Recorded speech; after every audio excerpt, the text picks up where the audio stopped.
जय श्री कृष्णा। आप सभी को ज्येष्ठ मास के 10वें दिन की ढेरों शुभकामनाएं। प्रिय भक्तों, आज जेठ के महीने का 10वां दिन है। आज हम सुनेंगे ज्येष्ठ मास महात्म्य में 10वें दिन की कथा, 10वां अध्याय।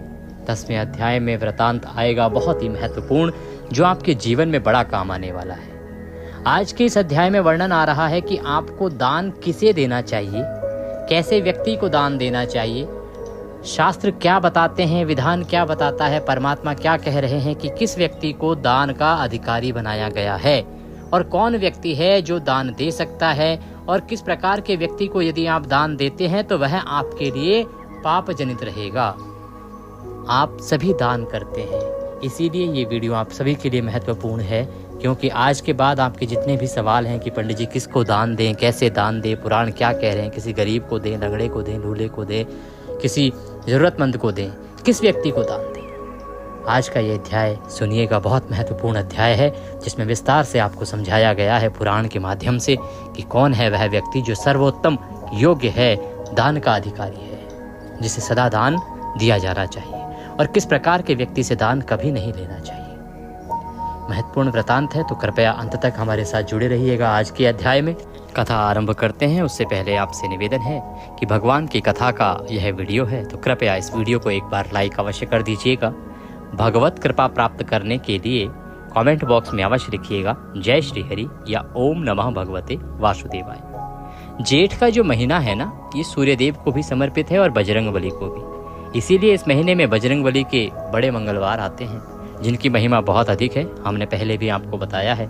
इसीलिए आप कमेंट बॉक्स में जय बजरंगबली या जय सूर्यदेव भी लिख सकते हैं। सूर्यदेव की पूजा कैसे करें, इससे संबंधित हमारा एक वीडियो है, उसको आप अवश्य ही देख लीजिएगा। आप देख रहे हैं देवभूमि ज्योतिष संस्थान का प्रतिष्ठित यूट्यूब चैनल देवभूमि धार्मिक। हम यहाँ पर सभी व्रत और त्योहारों की शास्त्र अनुसार, पुराण अनुसार जानकारियाँ प्रदान करते हैं कि कौन सा व्रत कब करना है, क्या मुहूर्त रहेगा, क्या गणना है और क्या विधि है, क्या नियम है, क्या कथाएं। तो सभी व्रत त्योहारों की सही शास्त्रीय जानकारी प्राप्त करते रहना चाहते हैं तो चैनल को अवश्य ही सब्सक्राइब कर दीजिएगा। जब आप सब्सक्राइब करेंगे तो वहाँ पर एक बेल का निशान बना हुआ आएगा, घंटी का निशान बना हुआ आएगा, उसको अवश्य दबाइएगा, तभी आपको हमारे सारे वीडियोस मिलेंगे, अन्यथा आपसे वीडियो छूटते चले जाएंगे।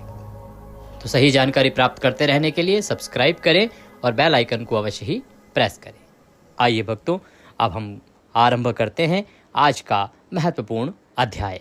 ऋषियों ने कहा, हे वेद और वेदांगों के ज्ञाता, पवित्र सर्वज्ञ सूत, दान किसे देना चाहिए, दान देने का उचित समय क्या है, दान लेने का पात्र कौन है, कौन सुपात्र है जिसको दान लेना चाहिए। हम आपसे विनती करते हैं कि आप हमें इस विषय में सब कुछ बताएं। श्री सूत जी कहने लगे, हे श्रेष्ठ ब्राह्मणों, महान पुण्य प्रदान करने वाले वेंकटा नामक पवित्र स्थान में ब्राह्मण सभी जातियों के लिए महान गुरु हैं। इस भूतल पर ब्राह्मण सभी जातियों के लिए श्रेष्ठ गुरु कहे गए हैं। उसे दान देना चाहिए। वह विद्वान व्यक्ति सभी लोगों का उद्धार करेगा। ब्राह्मण मौद्रिक दान स्वीकार कर सकता है। ब्राह्मण अवर्णक अर्थात बदनाम व्यक्ति को छोड़कर सभी से दान ले सकता है। इसको मैं आगे समझाता हूँ कि किसे कैसे दान देना चाहिए और किसे किससे दान लेना चाहिए। मूल विषय ये है कि ब्राह्मण जो है वो दान ले सकता है, मौद्रिक दान, आर्थिक दान, किसी भी प्रकार का दान। श्री सूत जी कहते हैं कि नपुंसक, पुत्रहीन, कपटी आचरण करने वाले, वेद और ब्राह्मणों से द्वेष रखने वाले, विशेष कर्म और कर्तव्यों को त्याग देने वालों को दिया गया दान निष्फल हो जाता है। यदि कोई ऐसा व्यक्ति है, चाहे वह ब्राह्मण हो, जो नपुंसक है, कपटी आचरण वाला है, वेद और ब्राह्मणों से द्वेष रखने वाला, जो ना तो ब्राह्मणों को प्रिय समझता है, ना ही वेदों को प्रिय समझता है, ना ही वेदों का सम्मान करता है, विशेष कर्म और कर्तव्यों को जिसने त्याग दिया हो, ऐसा व्यक्ति कभी भी दान के योग्य नहीं हो सकता। यदि आप किसी ऐसे व्यक्ति को दान देंगे तो वह निश्चय ही असफल होगा। जो व्यक्ति पराई स्त्री पर आसक्त हो या पराये धन का लोभी हो, उसका दिया हुआ दान निष्फल हो जाता है। अगर कोई इस प्रकार का व्यक्ति है तो वो दान अगर देगा भी तो उसे उस दान का पुण्य फल प्राप्त नहीं होगा। यदि कोई ब्राह्मण ईर्ष्या से भरा हुआ है, जो कृतघ्न है, कपटी और ज्ञान से रहित है, उसका दिया हुआ दान निष्फल हो जाता है और ऐसे व्यक्ति को दिया हुआ दान भी निष्फल हो जाता है। जो व्यक्ति सदैव भिक्षाटन में लिप्त रहता है, जो भीख मांगता रहता है सदा, जो दुर्बलों के प्रति हिंसा करता है, अपने से कमजोर कहीं दिखा उसको दबा दिया, अपने से कमजोर कहीं दिखा उसके साथ हिंसा मार पिटाई शुरू कर दी, जो अपना नाम और यश बेचता है, अर्थात अपने नाम के दम पे अपने नाम की तहस दिखाकर अपना यशगान करता है और उसके दम पर लोगों को दबाता है, डराता है, धमकाता है, उसका लाभ उठाता है, उसके द्वारा दिया गया दान, वैदिक श्लोक, स्मृति ग्रंथ और पवित्र अनुष्ठान निष्फल हो जाते हैं। अतः व्यक्ति को ऐसा व्यवहार नहीं करना चाहिए। दान केवल ऐसे व्यक्ति को दिया जाना चाहिए जो नियमित रूप से अच्छे कार्यों में लगा रहता हो, जो वेदों का अच्छा जानकार हो, वेदों को पढ़ता हो, वेदों का बखान करता हो, वेदों की महिमा को लोगों को बताता हो, भगवान श्री हरि की महिमा को लोगों तक पहुंचाता हो, भगवान श्री हरि की कथाओं का वाचक हो, भगवान श्री हरि की उपासना पद्धति के बारे में आम जन जीवन को समझाता हो, पवित्र अग्नि को जलाता हो, या गरीब हो, आजीविका के साधनों से अगर वंचित हो तथा बड़ा जिसका परिवार हो, अर्थात जो बहुत ही योग्य ब्राह्मण है, अगर योग्य ब्राह्मण है, वेद पाठी ब्राह्मण है, सदा भगवान की कथाएं लोगों को बताता है, भगवान की जो जानकारियां हैं जो पुराणों में लिखी हैं, पुराणों के बारे में सदा वह प्रचार प्रसार करता है, श्री हरि की कथाओं का प्रचार प्रसार करता है, और जो अपने परिवार के लालन पालन पोषण के लिए इसी कर्म पर निर्भर करता है, ऐसे व्यक्ति को दान दिया जाना श्रेष्ठ माना जाता है। क्यों? क्योंकि जब आप उसको दान देंगे तो वह न केवल उसको वरन उसके परिवार का भरण पे पोषण करेगा, उसका पूरा जो परिवार होगा, इतने सारे जीव होंगे, उनका एक साथ भला होगा। और वह ब्राह्मण क्योंकि भगवान का परम भक्त है, भगवान की कथाओं का प्रचार प्रसार करता है, इसीलिए उस पर सदा श्री हरि की कृपा भी रहती है। तो ऐसे ब्राह्मण के परिवार को जब आप भरण पोषण के लिए दान देंगे, उससे मिलने वाला पुण्य सर्वश्रेष्ठ कहा गया है। ये ऋषियों, बहुत सारी बातें करने से क्या लाभ है। हे श्रेष्ठ ब्राह्मणों, सुनो, सभी ब्राह्मणों को हमेशा दान दिया जा सकता है।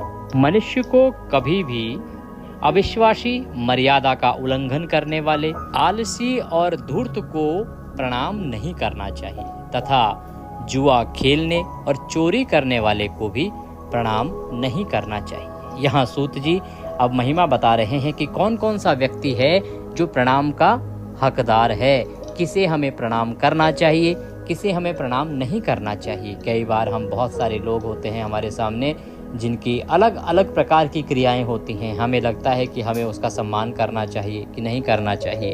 तो यहाँ पर श्री सूत जी द्वारा बताया जा रहा है कि कौन व्यक्ति है जो आपके द्वारा आदर सम्मान का हकदार होता है। साथ ही ये भी वर्णन आगे आएगा कि वो कौन कौन सी अवस्था है जिस अवस्था में ये सब आदर सम्मान किया जा सकता है, और कुछ अवस्थाएं ऐसी होती हैं जिसमें प्रणाम नहीं करना चाहिए। तो श्री सूत जी कहते हैं कि मनुष्यों को कभी भी अविश्वासी, मर्यादा का उल्लंघन करने वाले, आलसी, धूर्त को प्रणाम नहीं करना चाहिए तथा जुआ खेलने और चोरी करने वाले को भी प्रणाम नहीं करना चाहिए। यदि कोई व्यक्ति विधर्मी है, पतित है, जाति से भ्रष्ट है, वेद बेचने वाला है, कृतघ्न है तथा पाप कर्म में लिप्त व्यक्ति है, तो ऐसे व्यक्ति को कभी भी प्रणाम या आदर सम्मान नहीं देना चाहिए। स्नान करते हुए व्यक्ति को, हाथ में यज्ञोपवीत और पुष्प लिए हुए व्यक्ति को, जल का पात्र लिए हुए व्यक्ति को तथा भोजन करते हुए व्यक्ति को नमस्कार नहीं करना चाहिए। ये कुछ अवस्थाएं हैं। यदि कोई व्यक्ति इन अवस्थाओं में है तो ऐसी अवस्था में नमस्कार न करके हमें प्रतीक्षा करनी चाहिए। मान लीजिए कोई स्नान कर रहा है, आप बीच में नमस्कार करेंगे, उसमें बाधा पहुंचेगी, क्योंकि स्नान करते हुए सभी जो वेद पाठी ब्राह्मण हैं वो मंत्रों का उच्चारण करते हैं। हाथ में यज्ञोपवीत और पुष्प लिए हुए हैं, अर्थात पूजा की मुद्रा है। अगर आप उस समय उसको प्रणाम करेंगे, उसका ध्यान भंग होगा। जल का पात्र लिए हुए, अर्थात या तो वो जल चढ़ा रहे हैं या तो जल पी रहे हैं, दोनों ही अवस्थाओं में यदि आप प्रणाम करेंगे तो वह विघ्न उत्पन्न करेगा। और भोजन करते हुए व्यक्ति को भी विघ्न उत्पन्न नहीं करना चाहिए। वाद विवाद करने वाले, क्रोधी और उग्र व्यक्ति, उल्टी करने वाले, लोगों के बीच में खड़े व्यक्ति, भिक्षा में मिला भोजन हाथ में लिए हुए तथा लेटे हुए या सोए हुए व्यक्ति को भी प्रणाम नहीं करना चाहिए। बांझ स्त्री, रजस्वला स्त्री, व्याभिचारिणी, शयन कक्ष में रहने वाली स्त्री, गर्भपात कराने वाली स्त्री, पवित्र संस्कारों को बिगाड़ने वाली स्त्री तथा क्रूर स्त्री को भी कभी प्रणाम नहीं करना चाहिए। यहाँ पर एक बात हम बताएं, महिलाओं का सदा सम्मान है, परंतु यहाँ जो हमारे पुराणों में बांझ स्त्री का जो वर्णन आता है ना, उसका कारण ये है कि जो पुराण हैं वो बताते हैं कि हमारे पिछले जन्म के कुछ ना कुछ ऐसे कर्म होते हैं जिनके दंड स्वरूप हमारे साथ ऐसा होता है कि हमें संतान की प्राप्ति नहीं होती है। इसीलिए यहाँ पुराणों में इसको कहा गया है कि ये पिछले जन्म के जो उनके कर्म थे उनका दंड उन्हें मिल रहा है। इसीलिए आपको इस समय उनको किसी भी प्रकार की सहानुभूति नहीं देनी चाहिए। और यहाँ प्रणाम से अभिप्राय है उनकी पूजा करना, उनका सत्कार करना। श्री सूत जी कहते हैं कि यदि आप सभा में, यज्ञशाला में तथा मंदिर में व्यक्तिगत रूप से प्रणाम करते हैं तो व्यक्तिगत रूप से किया गया प्रणाम पूर्व पाप को नष्ट कर देता है। जो व्यक्ति श्राद्ध कर्म में लगा हो, जो देवता की पूजा में लगा हो तथा जो यज्ञ और तर्पण में लगा हो, उसे प्रणाम नहीं करना चाहिए, क्योंकि वह सही समय नहीं है। यदि कोई व्यक्ति प्रणाम करने वाले को प्रणाम नहीं करता है तो उसे शूद्र के समान प्रणाम करने के अयोग्य समझना चाहिए।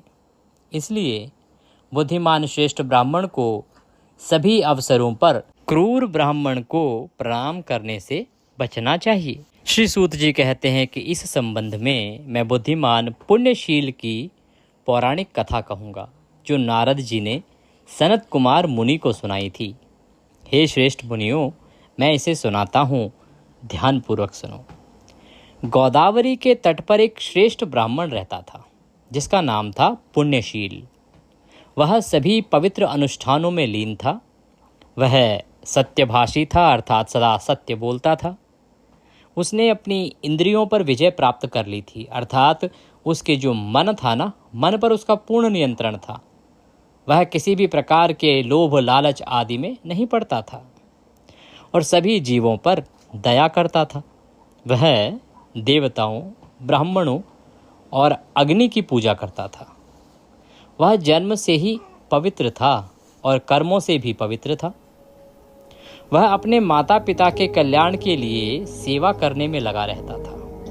वह गुरुओं और बड़ों के प्रति समर्पित था। वह विनम्र और शूरवीर भी था। वह ब्राह्मणों का सत्कार करता था और अच्छे लोग उसका सम्मान करते थे। एक ब्राह्मण जो वेदों और वेदांगों का ज्ञाता था और जो इन जैसे अच्छे गुणों से संपन्न था, बुद्धिमान पुण्यशील के घर गया। पुण्यशील ने तुरंत उससे पितरों के श्राद्ध में भाग लेने का अनुरोध किया। वेदों में पारंगत उस शांत चित्त ब्राह्मण को पितरों के पवित्र श्राद्ध के लिए नियुक्त करके पुण्यशील ने उत्तम वार्षिक श्राद्ध संपन्न किया। फिर कुछ समय बाद पुण्यशीला के चेहरे पर गधे के मुख के समान एक भयानक विकृति आ गई। जैसे गधे का मुख होता है, उस प्रकार से उसका जो मुख था पुण्यशील का, वह परिवर्तित होने लगा। तब वह परम धर्मात्मा पुण्यशील हृदय से उदास हो गया। भारी आहें भरता हुआ अत्यंत उदास पुण्यशील योगी अगस्त्य के आश्रम में पहुंचा। यह अत्यंत दिव्य था और सभी वांछित लाभ प्रदान करने वाला था। यह स्वर्ण मुखरी के तट पर था और वहां बहुत से ऋषिगण आया करते थे। इतना अद्भुत था अगस्त्य ऋषि का वह आश्रम। जब उस अगस्त ऋषि के आश्रम में उसने समस्त लोगों के कल्याण की कामना करने वाले महापुरुष परम तेजस्वी अगस्त्य को देखा, जिनकी सेवा बड़े बड़े ऋषिगण दिन रात किया करते थे, उन्हें देखकर गधे के समान मुख वाले उस अत्यंत दीन ब्राह्मण ने उन्हें प्रणाम किया। पुण्यशील ने कहा, हे मुनि अगस्त्य, हे तपस्या के भंडार, ऋषियों द्वारा सेवित, आपको प्रणाम है। हे दया के भंडार, हे मुझ महापापी जिसका मुख नीच है, मुझ जैसे महापापी को बचाओ। हे प्रभु, किस दोष से मेरा मुख घिनौना और कुरूप हो गया है? हे श्रेष्ठ ऋषि, हे धन्य, मेरे प्रति प्रेम से यह कहो कि मैंने ऐसा कौन सा कर्म किया है जिसके कारण मेरा मुख इस प्रकार का हो गया है। अगस्त ऋषि ने कहा, हे महान कीर्तिवान श्रेष्ठ ब्राह्मण, हे महान बुद्धि वाले पुण्यशील, हे ब्राह्मण, अपने मुख की कुरूपता का कारण ध्यान पूर्वक सुनो। तुमने एक बार ऐसे ब्राह्मण को नियुक्त किया था जो सद्गुणों का भंडार था, वेद वेदांगों का ज्ञाता था तथा पवित्र विद्याओं का ज्ञाता था, यद्यपि वह पुत्रहीन था। हे ब्राह्मण, उस महान पाप के कारण ही तुम्हारे मुख पर कुरूपता है। जो लोग बांझ स्त्री के पति ब्राह्मण को हव्य, काव्य आदि अर्पण करने के लिए नियुक्त करते हैं, वे गधे के मुख को प्राप्त होते हैं। हे ब्राह्मण, किसी भी शुभ कार्य या पितरों से संबंधित अनुष्ठान में बांझ स्त्री के पति महापापी को कभी भी आमंत्रित नहीं करना चाहिए। हे श्रेष्ठ ब्राह्मण, कल्याण चाहने वाले को चाहिए कि वह बांझ स्त्री के पति अत्यंत क्रूर पुरुष तथा शूद्र स्त्री के पति को कभी भी श्राद्ध में न बुलाएं। यहाँ पर एक बात हम आपको समझाना चाहते हैं प्रिय भक्तों, कि बार बार जो वर्णन आ रहा है बांझ स्त्री के पति, इसका कारण है कि जो हमारे वेद कहते हैं ना, वेद कहते हैं कि ऐसे ब्राह्मण को कर्म कराना चाहिए, ब्राह्मण से कर्म कराना चाहिए, ऐसे ब्राह्मण को दान देना चाहिए जिसका परिवार हो। जिसका जितना बड़ा परिवार होगा उसको दान देने का उतना ही अधिक फल मिलता है। बांझ होना कोई अभिशाप नहीं है अगर हम आधुनिक समाज के हिसाब से देखें तो, परंतु हमारे पुराणों में कहा गया है कि ये जो है ना, ये आपके कर्मों के अनुसार आपको दिया जाता है। इसका अभिप्राय है कि आपके कर्म अच्छे नहीं थे या आपके कर्म अच्छे नहीं हैं, इस कारण से आपको संतान की प्राप्ति नहीं हो रही। तो बांझ होना उस व्यक्ति का अपने आप में कर्महीन होना साबित करता है। इसीलिए कहा जाता है बार बार पुराणों में कि इस प्रकार के व्यक्ति को पूजा पाठ आदि के लिए योग्य नहीं माना जाता है, क्योंकि वह कहीं ना कहीं दुराचारी होगा, उसने कुछ न कुछ पाप कर्म किए होंगे, इसी कारण से वह व्यक्ति संतानहीन है और उसकी पत्नी जो है वो बांझ कहलाती है। यहाँ हम किसी के संतान उत्पन्न ना करने के कारण उसको अयोग्य नहीं साबित कर रहे। यहाँ इसका अभिप्राय ये है कि उसके जो कर्म रहे होंगे वो उचित नहीं रहे होंगे, और जिसके कर्म अच्छे नहीं हैं उसे तो कभी पूजा पाठ के लिए नियुक्त करना ही नहीं चाहिए। हे श्रेष्ठ ब्राह्मण, कल्याण चाहने वाले को चाहिए कि वह बांझ स्त्री के पति को श्राद्ध कर्म में किसी भी कीमत पर ना रखे, चाहे वह वेद शास्त्र आदि का ज्ञाता हो, कुलीन हो और धार्मिक अनुष्ठानों में लगा हो, तो भी कल्याण चाहने वाले को चाहिए कि वह बांझ स्त्री के पति को श्राद्ध कर्म में किसी भी कीमत पर ना रखें। तो श्राद्ध कर्म करते समय ये अवश्य ध्यान रखिएगा कि जिस किसी ब्राह्मण से आप श्राद्ध कर्म करा रहे हैं उसके संतान होनी चाहिए, उसके परिवार होना चाहिए। जितने बड़े परिवार का वह मुखिया होगा या सदस्य होगा, उतना ही अधिक श्रेष्ठ पुण्य आपको प्राप्त होगा। श्रेष्ठ ब्राह्मण को श्राद्ध कर्म में बांझ स्त्री का पति नहीं बनाना चाहिए, भले ही वह ज्योतिषमादि यज्ञ, पवित्र अनुष्ठान और तपस्या करने में सक्षम हो। यदि कोई योग्य ब्राह्मण उपलब्ध ना हो तो अच्छे आचरण वाले संतानवान ब्राह्मण को आमंत्रित करना चाहिए, भले ही वह केवल जनेऊ जो उसके ब्राह्मणत्व का प्रतीक है पर ही अपना निर्वाह कर रहा हो। हे श्रेष्ठ ब्राह्मण, ऐसे व्यक्ति के अभाव में व्यक्ति को अपने पुत्र, छोटे भाई अथवा स्वयं को ही श्राद्ध में लगाना चाहिए।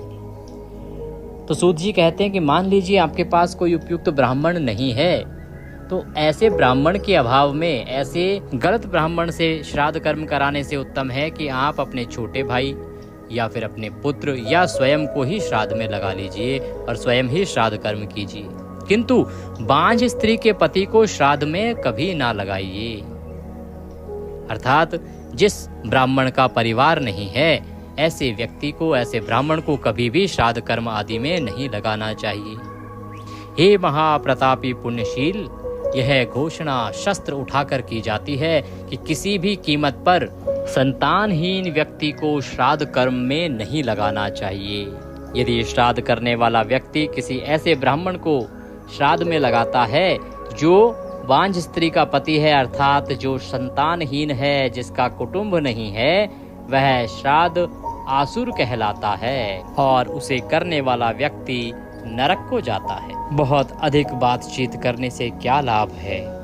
मैं तुम्हें उस द्वेष और पाप को दूर करने का उपाय बतलाता हूँ। स्वर्णमुखी के पावन तट पर अत्यंत पुण्यदायी वेंकटाचल है, जिसका आश्रय बहुत से देवता लेते हैं। यह मेरु का पुत्र है और सभी इच्छित फलों को प्रदान करने वाला है। उस प्रमुख वेंकटा पर्वत पर व्याद गंगा नामक एक बहुत ही महान तीर्थ है, जिसे सुर और असुर दोनों प्रणाम करते हैं। यह सभी पापों का शमन करता है और दीर्घायु और स्वास्थ्य को बढ़ाता है। तुम वेंकटा पर्वत पर जाओ और पवित्र संकल्प के साथ स्वामी पुष्करणी के जल में पवित्र स्नान करो। तत्पश्चात गंगा तीर्थ जाओ। हे महाबुद्धिमान, वहां जाकर तुम तीर्थों के बारे में बताए गए नियमों के अनुसार पवित्र स्नान करो। हे महाबुद्धिमान, इस पवित्र स्नान से ही इस मुख की कुरूपता तुरंत दूर हो जाएगी, इसमें भी कोई संदेह नहीं है। महापुरुष अगस्त्य के ऐसे वचन सुनकर पुण्यशील ने उन्हें प्रणाम किया और फिर वेंकटाद्रि के पास चले गए। वहां जाकर भगवान ने स्वामी पुष्करणी के जल में विधि पूर्वक स्नान किया। फिर वे व्याद गंगा गए। वहां स्नान करके पुण्यात्मा पुण्यशील ने कामदेव के मुख के समान सुंदर मुख प्राप्त किया। तीर्थ की महानता के कारण ही उसे यह उत्तम मुख प्राप्त हुआ। श्री सूत जी ने कहा, हे शौनक तथा अन्य पराक्रमी ब्राह्मणों, इस प्रकार नारद जी ने जो कुछ सनत कुमार मुनि से कहा था वह मैंने तुम्हें कह सुनाया। जो व्यक्ति इस वृतांत को सुनता है या दूसरों को सुनाता है, भगवान श्री हरि की कृपा से उसके सभी दुख दूर होते हैं।